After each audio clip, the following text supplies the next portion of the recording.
بسم اللہ الرحمن الرحیم وَلَقَدْ أَرْسَلْنَا نُوحًا إِلَىٰ قَوْمِهِ فَلَبِثَ فِيهِمْ أَلْفَ سَنَةٍ إِلَّا 50 عَامًا فَأَخَذَهُمُ الطُّوفَانُ وَهُمْ ظَالِمُونَ صدق اللہ العظیم۔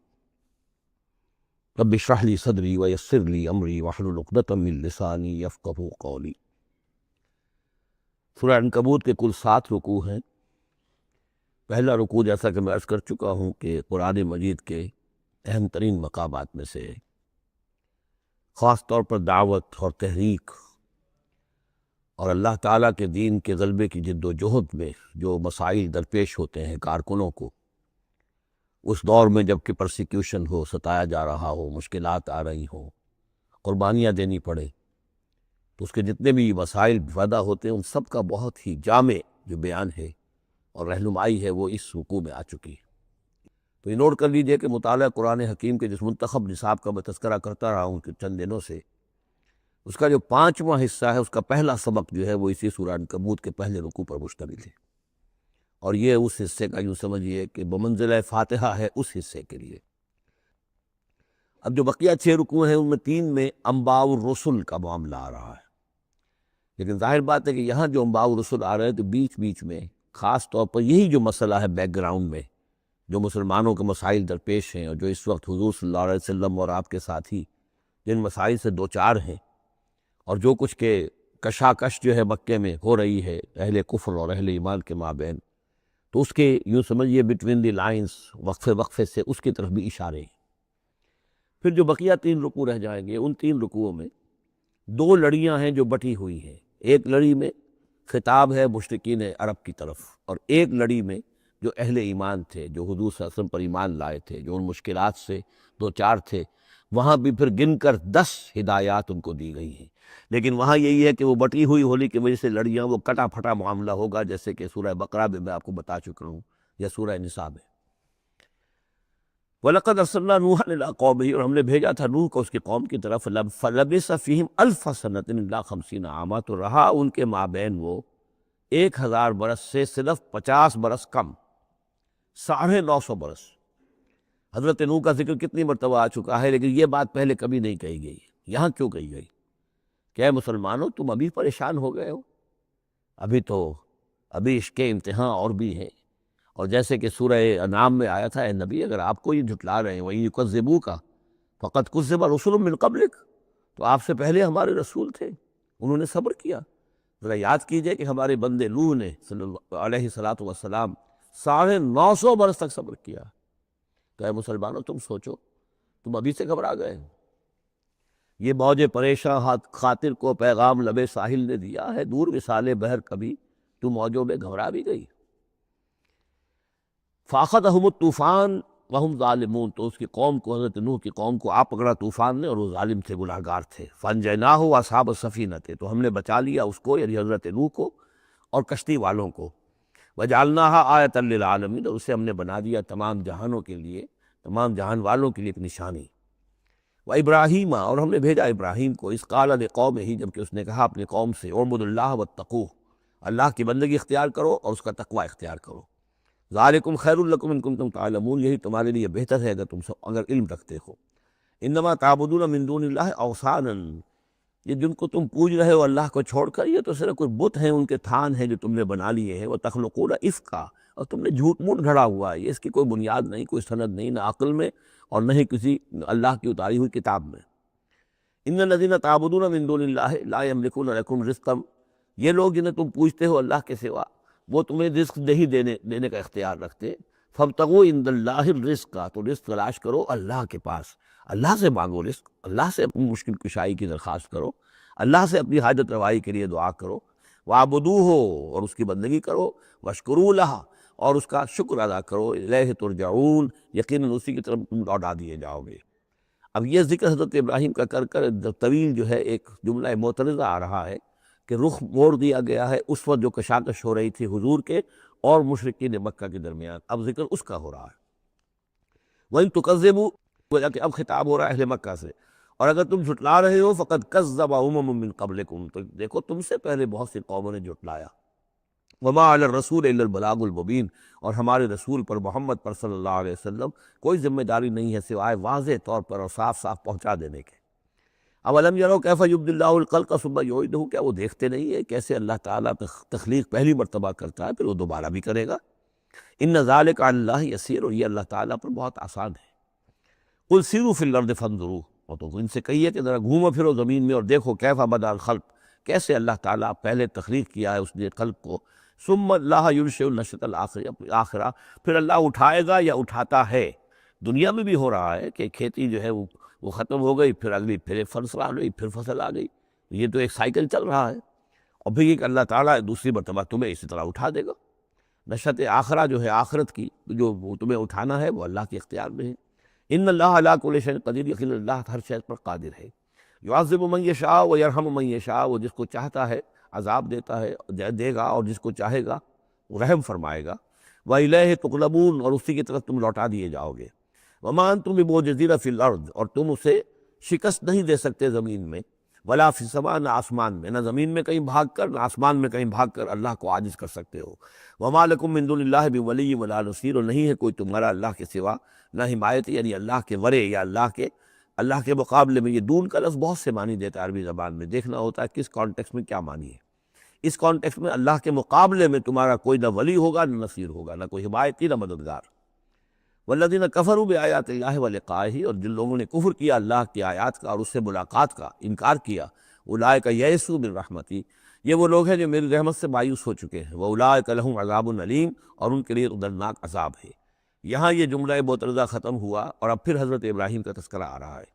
فما کان جواب قومہ، تو نہیں تھا کوئی جواب حضرت ابراہیم کی قوم کا، الا ان قالوا، سوائے اس کے کہ انہوں نے کہا اقتلوہ او حرقوہ، اس ابراہیم کو قتل کر دو یا اسے جلا دو۔ فانجاہ اللہ من النار، تو اللہ تعالیٰ نے انہیں نجات دی آگ سے۔ ان فی ذلک لآیات لقوم یؤمنون، اور یقیناً اس میں نشانیاں ہیں ان لوگوں کے لیے جو ایمان رکھتے ہیں۔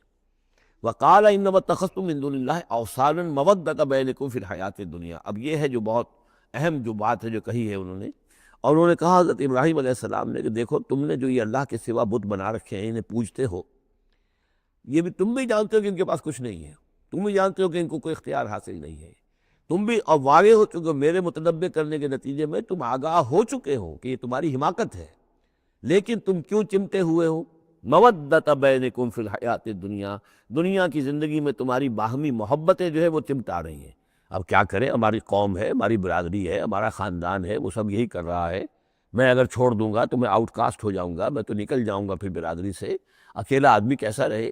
یہ چیزیں ہیں کہ جو انسان کو پھر جمع کر رکھتی ہیں۔ جیسے عصبیت کا ذکر آیا تھا پچھلی صورت میں، کہ اب عصبیت نہیں ہونی چاہیے، اسی طریقے سے یہ عصبیت ہی نہیں بلکہ یہ کہ جتنے بھی رشتہ داریاں ہیں، دوستیاں ہیں، کاروبار ہیں، یہ معاملہ جو ہے کہ حق تم پر منکشف ہو چکا ہے، تم جان چکے ہو کہ یہ صرف کوئی شے نہیں ہے، یہ تم کر رہے تھے تمہارے آباء و اجداد نے جو رسمیں ڈالی ہوئی ہیں، اور تمہیں میں نے متنبع کر دیا ہے، تم نے اپنے جیوں میں جھانک کر دیکھ لیا ہے، اپنے گریبان میں جھانک کر دیکھ لیا ہے، اور تم پر یہ بات منکشف ہو چکی ہے کہ جو میں کہہ رہا ہوں وہ ٹھیک ہے، پھر بھی تم جو چمٹے ہوئے ہو اپنے اس نظام کے ساتھ، تو اس کا سبب صرف ایک ہے، وقال انما اتخذتم من دون اللہ اوثانا مودۃ بینکم فی الحیات الدنیا، تمہاری باہمی محبتیں جو ہیں دنیا کی زندگی میں وہ تمہیں چمٹائے رہتی ہیں۔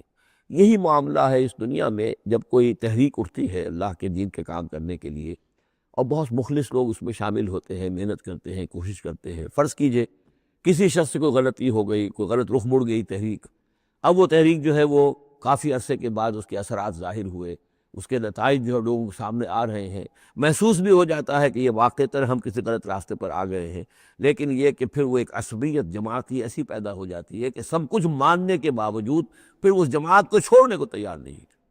ہماری دوستیاں ہیں، ہماری رشتہ داریاں ہیں، ہمارے کاروباری تعلقات ہیں، یا یہ کہ کچھ لوگوں کے تو اپنے مفادات بھی اس میں شامل ہو جاتے ہیں، اس لیے کہ کچھ عرصے کے بعد ہر جماعت جو ہے وہ ایک فرقہ بن جاتی ہے۔ جیسے کہ آپ کو معلوم ہے کہ اللہ تعالیٰ نے اس امت کے لیے جو ہے وہ 3 چیزوں کا بندوبست کیا ہے ختم نبوت کے خلا کو پر کرنے کے لیے۔ نبوت ختم ہو گئی محمد الرسول اللہ پر، تو جو خلا پیدا ہوا وہ 3 چیزوں سے پر ہوا۔ نمبر 1، قرآن کی حفاظت کا ذمہ اللہ نے لے لیا، یا پھر تورات کا لیا تھا نہ انجیل کا لیا تھا۔ نمبر 2، ہر صدی میں مجددین کے اٹھانے کا اہتمام کر لیا، ایسے لوگ اٹھاتے رہے، نبی تو نہیں ہوں گے، وہی نہیں آئے گی، لیکن وہ دین کو تازہ کریں گے، دین کی حقیقی تعلیمات جو لوگ بھول چکے ہوں گے دوبارہ یاد دلائیں گے، دین کی اصل حقائق کی طرف متوجہ کریں گے۔ اور تیسرا یہ کہ ایک جماعت ضرور قائم رہے گی حق پر، لا تزال فی امتی طائفۃ قائمین علی الحق۔ اب ہوتا کیا ہے، ایک صدی میں کوئی ایک مجدد اٹھا، اس نے محنت کی، کوشش کی، جد و جہد کی، کچھ لوگ اس کے گرد آ گئے، جمع ہو گئے، اعوان و انصار ہو گئے، وہ ایک جماعت بن گئے۔ لیکن یہ کہ اگلی نسل میں کیا ہوگا، یہ لوگ جو آئے تھے اس کے ساتھ، یہ تو آئے تھے فیس ویلیو پر اس کو قبول کرنے کے، یہ دعوت صحیح ہے، لیکن ان کی اولاد اب اس لیے چمٹ رہی ہے کہ ہمارے والد تھے اس جماعت میں۔ اب یہ عصبیت کا ایک سلسلہ شروع ہوا۔ تیسری نسل میں آ کر پھر یہ ہو جاتا ہے، اتنے عرصے میں اس جماعت کا ایک حلقہ بن گیا، اس کے آپس کے دوستیاں ہیں، تعلقات ہیں، لین دین بھی ہے، رشتہ داریاں بھی ہو گئی ہیں، لہذا وہ ایک فرقے کی شکل اختیار کر لیتے ہیں۔ اب اس فرقے کے ساتھ چمٹ کر لوگ رہتے ہیں، لیکن پھر اللہ تعالیٰ کسی اور کو اٹھاتا ہے، اور پھر کوئی اللہ کا بندہ جو ہے اسی کام کو اثر نو شروع کرتا ہے۔ یہی ہوتا آیا ہے، اسی لیے ہر صدی میں مجددین، اس لیے کہ تیسری نسل میں آ کر دعوت جو ہے وہ لازماً اس کے اندر خرابی پیدا ہو جاتی ہے۔ اس لیے کہ حضور نے بھی فرمایا، خیر امتی قرنی ثم الذین یلونہم ثم الذین یلونہم، بہترین میری امت کا دور تو ہے میرا اپنا دور، پھر وہ جو میرے بعد ہیں، اور پھر وہ جو ان کے بعد ہیں۔ تو تین نسلوں کو آپ نے خیر قرار دیا ہے۔ اس کے بعد ظاہر بات ہے زوال آیا ہے، ہمارے ہاں بھی آیا ہے۔ جب حضور کی قائم کی ہوئی جماعت میں زوال آ گیا تو اور کون ہوگا بڑا سے بڑا شخص کہ جس کی قائم کی ہوئی کسی جماعت میں زوال نہ آئے۔ یہ تو چیزیں ہوتی ہیں، لیکن ہر شخص کو ہر وقت دیکھنا چاہیے کہ آج کے دور میں دین کا وہ کام کس کے حوالے اللہ نے کیا ہے، کس کو توفیق دی ہے جو صحیح طریقے پر اس کام کو کر رہا ہے، اور اس کا ساتھ دینا چاہیے۔ کسی جماعتی عصبیت، جس طرح کسی قبائلی عصبیت کے اندر مبتلا نہیں ہونا چاہیے، ایسے ہی کسی جماعتی عصبیت میں بھی مبتلا نہیں ہونا چاہیے۔ یہ ہے وہ اہم بات جو یہاں آئی ہے۔ قال انما اتخذتم من دون اللہ اوثانا مودۃ بینکم فی الحیاۃ الدنیا ثم یوم القیامۃ یکفر بعضکم بعضا ببعض، پھر قیامت کے تم ایک دوسرے کا انکار کرو گے، تم ابھی تو بڑی دوستیاں ہیں، بڑا گٹھ جوڑ ہے، وَيَلْعَنُ بَعْضُكُمْ بَعْضًا، تم میں سے بعض دوسروں کو لعنت کریں گے، وَمَأْوَاكُمُ النَّارُ، اور تم سب کا ٹھکانہ ہوگی آگ، وَمَا لَكُم مِّن نَاصِرِينَ، اور نہیں ہوگا کوئی تمہارے لیے مدد کرنے والے۔ فآمن لہ لوط، تو حضرت لوط ایمان لے آئے حضرت ابراہیم پر، وہ ان کے بھتیجے تھے۔ وقال انی مہاجر الی ربی، اور حضرت ابراہیم نے کہا میں اپنے رب کی طرف ہجرت کر رہا ہوں۔ وہ اپنا ملک چھوڑ کر چلے آئے شام کی طرف۔ قرآن مجید میں کہیں بھی پھر اس کے بعد یہ تذکرہ نہیں ملتا کہ ان کی قوم کا کیا حشر ہوا، پیچھے ان کو ہلاک کیا گیا، کیا ہوا، واللہ عالم۔ انہ هو العزیز الحکیم، یقیناً اللہ تعالیٰ زبردست ہے، حکمت والا۔ ووہبنا لہ اسحاق و یعقوب، اور ہم نے اسے اسحاق جیسا بیٹا دیا، یعقوب جیسا پوتا دیا۔ وجعلنا فی ذریتہ النبوۃ والکتاب، اور پھر ہم نے اسی کی نسل میں، اسی کی اولاد میں نبوت اور کتاب رکھ دی۔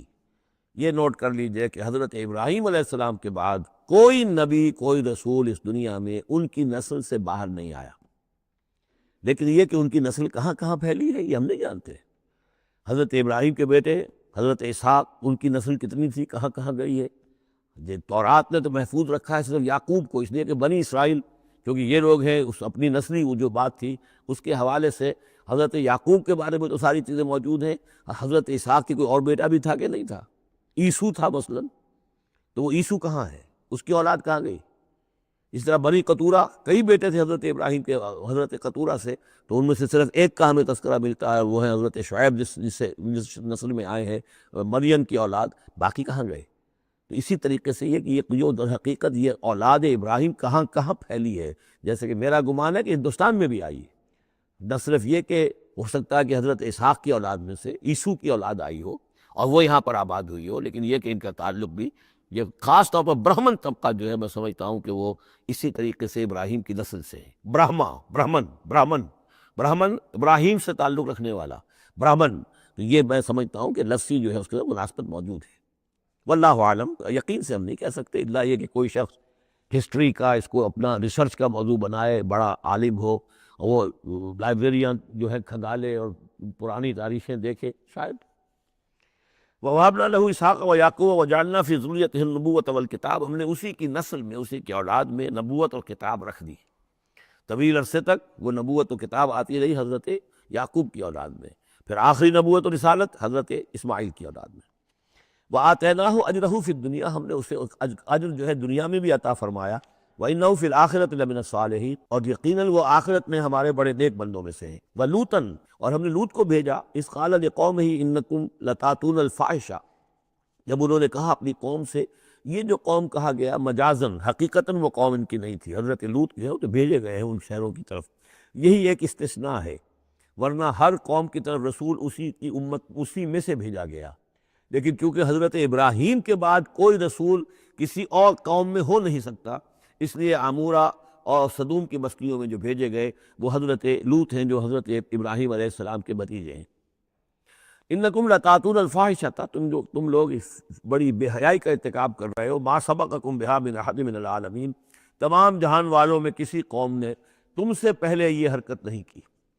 انکم لتاتون الرجال، کیا تم مردوں کی طرف آتے ہو اپنی شہوت کو پورا کرنے کے لیے، وتقطعون السبیل، اور راستہ مارتے ہو، یعنی فطرت کا راستہ تو یہ ہے، اولاد ہوتی ہے تو ہوتی ہے مرد اور عورت کے ملاپ سے، تم نے جو راستہ اختیار کیا تو گویا کہ اس فطرت کی راہ کو تم کاٹ رہے ہو۔ وَتَأْتُونَ فِي نَادِيكُمُ الْمُنكَرَ، اور تم اپنی مجلسوں میں یہ اس کا ارتکاب کرتے ہو۔ یہ ان کی بے حیائی کی اور ڈٹائی کی انتہا ہو گئی تھی۔ فما کان جواب قومہ، تو نہیں تھا جواب اس کی قوم کا کوئی، الا ان قالوا، سوائے اس کے کہ انہوں نے کہا ائتنا بعذاب اللہ ان کنت من الصادقین، اے لوط اگر سچے ہو تو اللہ کا عذاب لے آؤ۔ قال رب انصرنی علی القوم المفسدین، تو انہوں نے حضرت لوط نے دعا کی پروردگار میری مدد فرما ان مفسدوں کے خلاف۔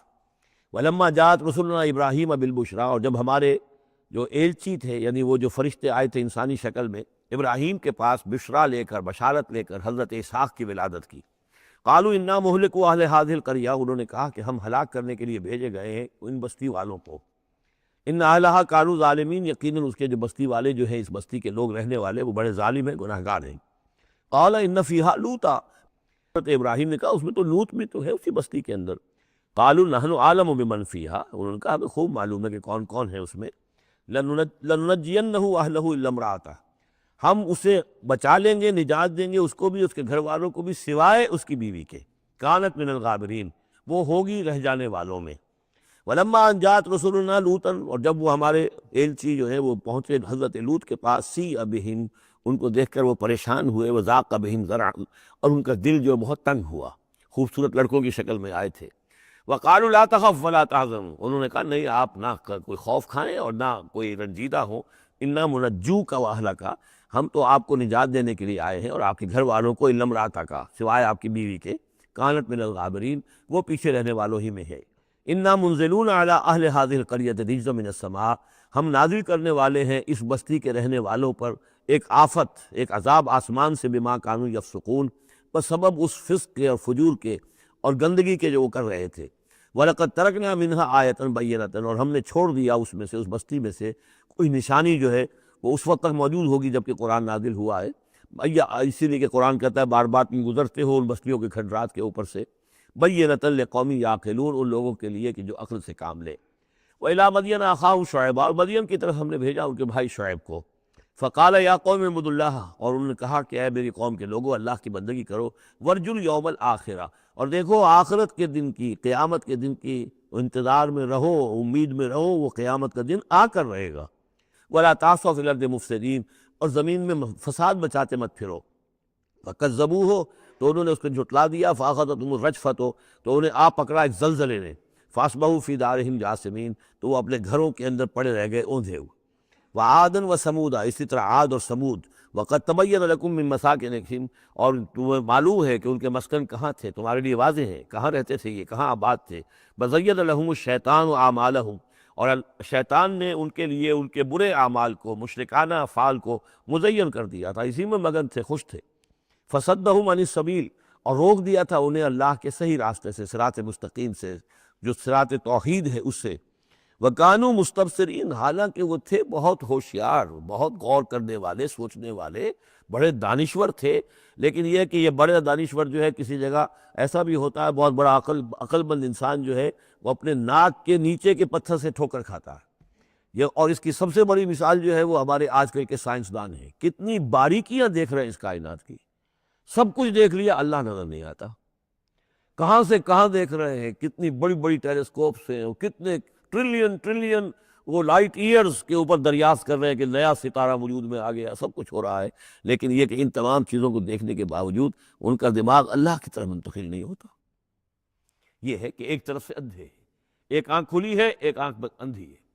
تو اگرچہ وہ بھی تھے بڑے ہوشیار مستبصرین، یعنی استبصار جو ہے یہ باب استفال، دیکھنا بڑے غور سے دیکھا کرتے تھے، مشاہدہ کرتے تھے، آبزرو کرتے تھے، سب کچھ تھے، باقی سب کچھ نظر آیا انہیں، ڈھونڈنے والا ستاروں کی گزرگاہوں کا اپنے افکار کی دنیا میں سفر کر نہ سکا۔ وہ ساری جو ہے وہ ستاروں کی گزرگاہیں جو ہے ان کی تحقیق ہو رہی ہے، لیکن یہ کہ میں خود کون ہوں، کہاں سے آیا ہوں، کہاں جا رہا ہوں، میری زندگی کا مال کیا ہے، اس کا مقصد کیا ہے؟ بس پیدا ہونا، کھانا پینا، جانوروں کی طرح رہنا اور ختم ہو جانا۔ Is that all? Is death the end of our existence? کیا موت پر ہمارے وجود کا خاتمہ ہو جائے گا؟ تو کیا زندگی ہوئی؟ عمر دراز مانگ کے لائے تھے 4 دن، 2 آرزو میں کٹ گئے، 2 انتظار میں، کتنا وقت تو گزر گیا، بچپن کے اندر ابھی فہم ہی نہیں تھا، لڑکپن ہے، اس کے بعد نوجوانی ہے، اس کے کچھ اپنے ہی اور جو ہے اس کی کیفیات ہوتی ہیں۔ جب ذرا ہوش اور شعور آیا ہے، ایک ذرا ہوش میں آنے کے خطا کار ہیں ہم، اور اس کے بعد پھر بڑھاپا آ گیا، اور اس کے بعد جو ہے نکلے کیلا یعلم من بعد علم شیئا، بس یہی زندگی ہے، یہ اشرف المخلوقات ہے، یہ مسجود ملائک کی زندگی یہ ہے؟ نہیں، اصل زندگی تو ہے تو اسے پیمانہ امروز و فردا سے نہ ناپ، جاویداں پہ ہمدماں ہر دم جواں ہے زندگی، وہ زندگی تو ابدی ہے۔ یہ تو اس کا چھوٹا سا حصہ علیحدہ کر کے ایک امتحانی وقفہ بنا دیا ہے، اسے ایک امتحانی وقفہ ہے، 3 گھنٹے کا نہیں، 30 سال کا صحیح، بس اس کے علاوہ کچھ نہیں۔ کوانٹیٹیو فرق ہے، کوالیٹیٹیو نہیں۔ وَقَارُونَ وَفِرْعَوْنَ وَحَامَانَ، اور ہلاک کیا ہم نے قارون کو بھی اور فرعون کو بھی اور حامان کو بھی۔ وَلَقَدْ جَاءَهُم مُوسَىٰ بِالْبَيِّنَاتِ، ان کے پاس موسیٰ آئے تھے واضح تعلیمات لے کر۔ فَاسْتَكْبَرُوا فِي الْأَرْضِ، انہوں نے زمین میں تکبر کیا، وَمَا كَانُوا سَابِقِينَ، لیکن یہ کہ وہ ہماری پکڑ سے بچ کر نکل جانے والے نہیں تھے، ہم سے آگے نہیں نکل سکتے تھے۔ فَكُلًّا أَخَذْنَا بِذَنبِهِ، ہم نے سب کو پکڑا ان کے گناہوں کی پاداش میں۔ فَمِنْهُم مَّنْ أَرْسَلْنَا عَلَيْهِمْ حَاصِبًا، تو ان میں وہ بھی تھے کہ جن پر ہم نے ایسی زوردار ہوا بھیجی جس میں پتھراؤ تھا، وہ ہوا جو ہے ان پر پتھراؤ کر رہی تھی۔ تو یہ قوم لوط پر بھی ہوا ہے، اور بعض حضرات کے نزدیک قوم عاد پر بھی۔ سخرها عليهم 7 ليال و8 أيام حسوما فترى القوم فيها صرعا، ایک ایسی تیز آندھی آئی ہے، 7 دن اور 7 راتیں اور 8 دن چلتی رہی، کہ اس نے اٹھا کر پٹخا ہے، اور اس میں وہ کنکر بھی تھے، وہ بلٹس کا کام کر رہے تھے، جو چھوڑے اور سے بڑے پتھر تھے وہ کام کر رہے تھے میزائلز کا، تو یہ سب کے سب ہلاک ہو گئے۔ فمنہم من ارسلنا علیہ حاصبا ومنہم من اخذته الصیحہ، اور ان میں سے وہ بھی تھے کہ جن کو ایک چنگھار نے آ پکڑا، یہ سمود اور اہل مدین تھے۔ ومنہم من خسفنا بہ الارض، ان میں وہ بھی تھے کہ جنہیں ہم نے زمین میں دھسا دیا، یہ قارون کا معاملہ ہے جو سورہ قصص میں آ چکا ہے۔ ومنہم من اغرقنا، اور وہ بھی تھے جنہیں ہم نے غرق کر دیا، اور غرق کرنے کے 2 طریقے ہوئے، ایک تو یہ کہ جو قوم آباد تھی، قوم نوح جہاں تھی وہی غرق کیا، وہی کا وہی، لیکن یہ کہ ایک یہ ہے کہ فرعون کو اور اس کے فوج کو اور لاؤ لشکر کو ان کے محل سے نکال کر، ان کے شہروں سے نکال کر لا کر اور دریا سمندر میں غرق کیا۔ وما كان الله ليظلمهم، لیکن اللہ تعالیٰ ان پر ظلم کرنے والا نہیں تھا، ولكن كانوا انفسهم يظلمون، بلکہ یہ تو وہ خود اپنے اوپر ظلم کر رہے تھے۔ مثل الذين اتخذوا من دون الله اولیاء كمثل العنكبوت، یہ بھی اس حصے کی ان 3 رکوعوں کی بڑی اہم آیت ہے، تمثیل ہے۔ مثال ان لوگوں کی کہ جنہوں نے اللہ کے سوا کسی کو اپنا حمایتی بنا رکھا ہے۔ یہ حمایتی غیر مرئی بھی ہو سکتے ہیں، جیسے یہ ہماری دیوی ہے، یہ دیوتا ہے، یہ اس کی کرپا چاہیے، اس کی نظر کرم ہو، یہ ہمارے جو اولیاء اللہ ہیں، ذرا ان کی طرف سے اگر کچھ ہمیں فیض پہنچ جائے۔ اور یہ بھی ہوتا ہے دنیا میں بھی، مادی اعتبار سے بھی، اور یہ جو بھی کاز اینڈ ایفیکٹ کا سلسلہ، اس کے تحت بھی تو ہم آخر لوگوں کو اپنا دوست سمجھتے ہیں، یہ ہمارے حمایتی ہے، یہ ہماری مدد کریں گے، لیکن واقعہ یہ ہے کہ سوائے ایک اللہ کی دوستی کے باقی ساری دوستیاں جو ہیں وہ مکڑی کے جالے جتنی بس مضبوط ہیں، اس سے زیادہ نہیں ہے۔